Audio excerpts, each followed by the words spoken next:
আগরতলা ত্রিপুরা প্রদেশ BJP যুব মোর্চার যুব জমায়েত অনুষ্ঠিত হতে যাচ্ছে 23শে মার্চ, বললেন ত্রিপুরার প্রদেশ বিজেপি যুব মোর্চার সভাপতি তথা বিধায়ক সুশান্ত দেব। আসন্ন লোকসভা নির্বাচনে ত্রিপুরা শাসকদের বিজেপি প্রার্থীদের জয়যুক্ত করতে ত্রিপুরা প্রদেশ বিজেপি যুব মোর্চা বদ্ধপরিকর। এবার ভারতবর্ষের প্রধানমন্ত্রী নরেন্দ্র মোদী জয় নিশ্চিত করতে ত্রিপুরা প্রদেশ বিজেপি যুব মোর্চা অভিনব উদ্যোগ গ্রহণ করছে। এই উদ্যোগ জনসমক্ষে তুলে ধরতে এবং এর প্রস্তুতি সম্পর্কে জানাতে ত্রিপুরা প্রদেশ বিজেপি যুব মোর্চার উদ্যোগে আগরতলা মুক্তধারা প্রেক্ষাগৃহে এক বৈঠকের আয়োজন করা হয়।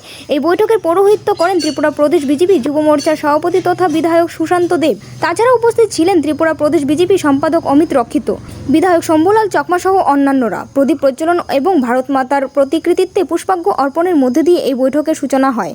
পরবর্তী সময়ে সাংবাদিকদের মুখোমুখি হয়ে ত্রিপুরা প্রদেশ বিজেপি যুব মোর্চা সভাপতি তথা বিধায়ক সুশান্ত দেব বললেন, আসন্ন লোকসভা নির্বাচনে বিজেপি প্রার্থীদের জয় নিশ্চিত করতে আগামী 23শে মার্চ আগরতলা শহরে ত্রিপুরা প্রদেশ বিজেপি যুব মোর্চার এক বিশাল যুব জমায়েতের আয়োজন করা হয়েছে বলে জানিয়েছেন তিনি।